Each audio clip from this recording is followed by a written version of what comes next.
बेदर्दी 18। कॉलेज की कैंटीन के कोने में प्रिशा और हार्दिक बैठे थे। प्रिशा के सामने एक हॉट चॉकलेट का कप रखा था, वही हार्दिक अपनी कॉफी में चीनी मिला रहा था। शाम का समय होने से कैंटीन में भीड़ बहुत कम थी, दोनों में हल्की फुल्की बातचीत चल रही थी। प्रिशा हार्दिक को ध्यान से देखती हुई कहने लगी, हार्दिक, तुम अक्सर अपने गांव की बातें करते हो, पर तुमने कभी बताया नहीं कि वहाँ तुम्हारा परिवार कैसा है। इस पर हार्दिक मुस्कुराते हुए कहने लगा, मेरा गांव, वो मेरी असली दुनिया है। सुवान, मेरा गांव कितना याद आता है, वहाँ का सब। थोड़ा रुककर वह आगे कहता है, अब जल्द ही मैं वहाँ वापस जाने वाला हूँ। ये सुनते प्रिशा चौंकते हुए कहने लगी, वापस?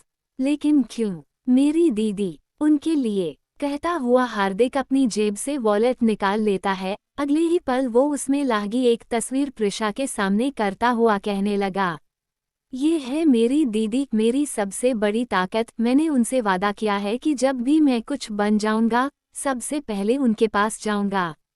वो वॉलेट से अपनी दीदी की एक पुरानी, हल्की धुंधली तस्वीर निकालता है। तस्वीर में एक युवा लड़की पारंपरिक साड़ी में मुस्कुराती हुई दिखाई दे रही थी। हार्दिक गर्व से देखता हुआ कहने लगा, ये है मेरी सिया दीदी, उन्होंने ही मुझे सपने देखने का हौसला दिया। प्रिशा, मैं उनके लिए सब कुछ कर सकता हूँ। प्रिशा तस्वीर को देखते हुए कहने लगी, तुम उनसे इतना प्यार करते हो, तुम्हारी दीदी सच में बहुत खुशकिस्मत हैं। वो ही नहीं, पूरा परिवार उनकी वजह से संभला है। मेरी वजह से वे अपनी पाई तक पूरी नहीं कर पाई। तुम्हें क्या बताऊं प्रिशा, वो एक तरह से मेरी माँ की तरह है।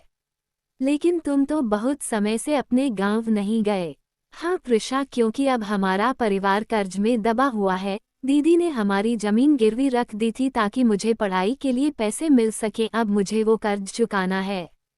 प्रिशा भावुक होकर कहने लगी, हार्दिक, तुम कितने खुशनसीब हो कि तुम्हारे पास इतनी बड़ी प्रेरणा है। काश मैं भी तुम्हारे गांव जा पाती। इस पर हार्दिक हंसते हुए कहने लगा, तुम मेरे गांव, वो जगह तुम्हारे लिए बहुत छोटी और अलग होगी। वहाँ इतनी भीड़ भाड़ या बड़े कैफे मतलब शहर नहीं है वह। इस पर प्रिशा मुस्कुराते हुए कहने लगी, मुझे भीड़ भाड़ या बड़े कैफे नहीं चाहिए, मुझे वो सुकून चाहिए जो तुम्हारी बातों से झलकता है। हार्दिक अब प्रिशा के हाथ पर हाथ रखता हुआ कहने लगा, सच कहूँ तो मैं चाहता हूँ कि तुम मेरे गाँव आओ। वहाँ की हरियाली, वो ठंडी हवा और हमारे त्योहार, तुमसे सब कुछ शेयर करना चाहता हूँ। दोनों कुछ देर के लिए खामोश हो जाते हैं। प्रिशा की आंखों में एक हल्की चमक उभरती है, जैसे वह कल्पना कर रही हो कि वह गांव में हार्दिक के साथ घूम रही है। प्रिशा धीमे स्वर में कहने लगी, काश मेरी जिंदगी भी इतनी सादी और खूबसूरत होती। हार्दिक थोड़ा झिझकते हुए कहने लगा, तुम्हारी जिंदगी भी खूबसूरत है प्रिशा, बस तुमने शायद अभी वो खूबसूरती देखी नहीं। वैसे भी तुम्हारे पास किस चीज़ की कमी है?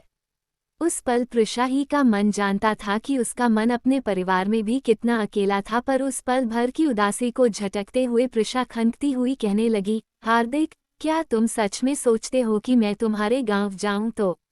हार्दिक भी उसी उत्साह से कहने लगा, सोचता ही नहीं, चाहता भी हूँ। और तुम जब मेरी दीदी से मिलोगी न, तब देखना तुम उन्हें कितना पसंद करने लगोगी। वो है ही इतनी प्यारी। तब तो मैं जरूर मिलूंगी उनसे। पर तुम मेरे गांव कैसे जा पाओगी?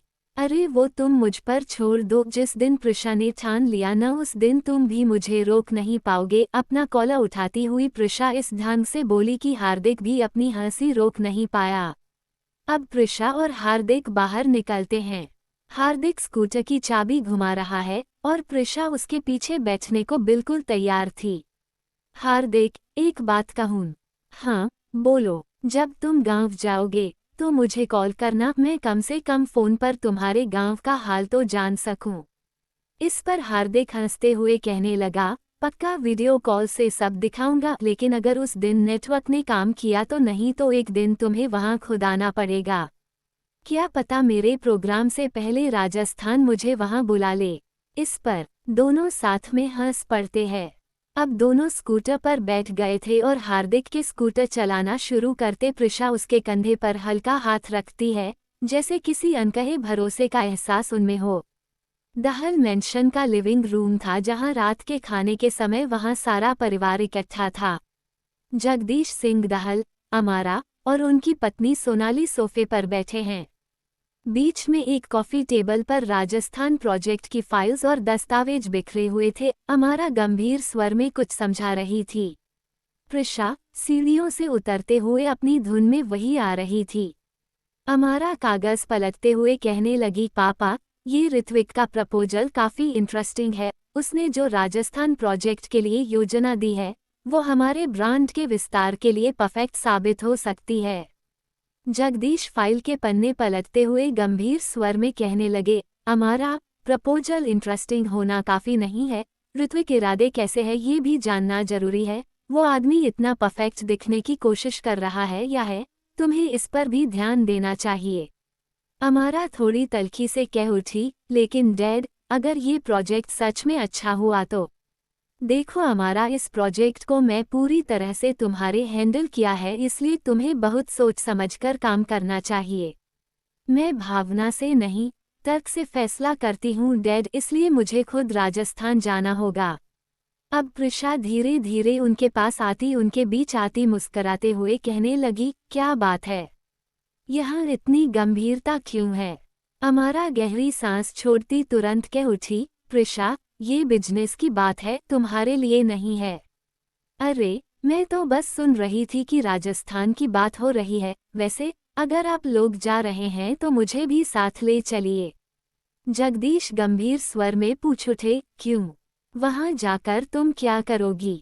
प्रिशा अब उनके बीच बैठती नाटकीय अंदाज में कहने लगी, पापा, मैं तो बस एक बार राजस्थान में जाकर ऊंट सवारी करना चाहती हूँ, और वैसे भी एक दी के साथ मेरा फैमिली आउटिंग का बहाना बन जाएगा।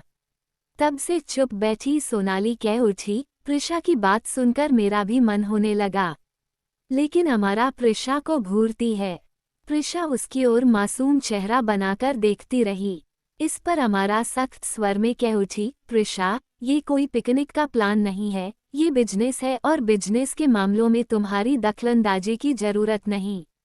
दी, तुम्हारे चेहरे पर ये बिजनेस वाली गंभीरता देख देखकर मैं थक गई हूँ, प्लीज एक बार तो हंसकर बोल दो।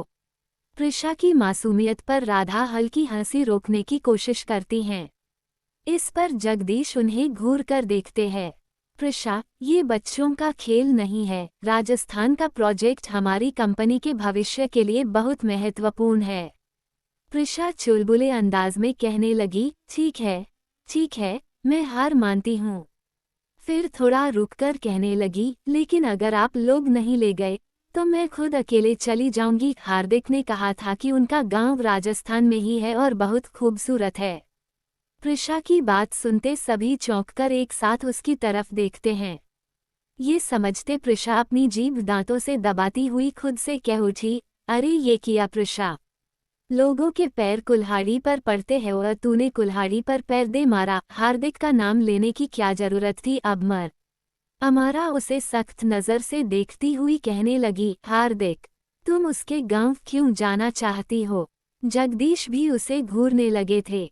इससे प्रिशा हंसते हुए कहने लगी, दी, वो हमारा कॉलेज का प्रोजेक्ट है न, उसमें मेरा पार्टनर है, और उसी प्रोजेक्ट के लिए हमें गांव में सर्वे करना था। फिर गांव घूमने का मजा अलग होता है, वहाँ की सादगी, वहाँ की खुली हवा। अमारा आंखें सिकोड़ते हुए कहने लगी, मुझे लगता है तुम्हारा मन आजकल कुछ ज्यादा ही दौड़ रहा है। इस पर सोनाली धीमे स्वर में कहने लगी, जगदीश जी, अगर प्रिशा को अमारा ले जाएं तो बुरा क्या है? वो उसे परेशान तो नहीं करेगी। जगदीश थोड़ा सोचते हैं, फिर प्रिशा की तरफ गंभीरता से देखते हुए कहते हैं, ठीक है। इस पर अमारा तुरंत विरोध कर उठी, नो डैड, मैं बिजनेस टूर में प्रिशा के साथ। प्रिशा की आंखों में तो चमक आ गई थी। जगदीश जी कह उठे, हाँ, हो सकता है ये तुमसे कुछ सीख सके। लेकिन डैड, प्रिशा, लेकिन इसके लिए एक शर्त है। प्रिशा उत्साहित होकर पूछ उठी, शर्त? बताइए, मैं मानने को तैयार हूँ। जगदीश कहने लगे, तुम वहां जाकर कोई बचपना नहीं करोगी, ये तुम्हारे लिए मस्ती का ट्रिप नहीं होगा। प्रिशा अंदर ही अंदर नाच उठी थी, पर ऊपर से झूठी मासूमियत से कह उठी, पक्का? पापा, मैं आपकी कंपनी के लिए सबसे जिम्मेदार बेटी बन जाऊंगी। अमारा जबरन सिर हिलाते हुए कागज समेटते कहने लगती है, ये तुम्हारा जिम्मेदार बनना मैंने पहले भी देखा है। प्रिशा चिढ़ाते हुए कहने लगी, और दी, आपने हर बार देखा है कि मैं कितनी काबिल हूँ। ये सुनती राधा हल्के से मुस्कुराती हैं, जबकि जगदीश और अमारा दोनों उसे घूरने लगते हैं। क्या अमारा और प्रिशा का राजस्थान जाना कहानी को नया मोड़ देगा? ऋत्विक की चाल में कौन फंसेगा और कौन निकलेगा, जानने के लिए पढ़े और कमेंट जरूर करें। कहानी आगे जारी रहेगी। कहानी पसंद आने पर लाइक करें, सब्सक्राइब करें और अपने मित्रों से साझा करना न भूलें। धन्यवाद।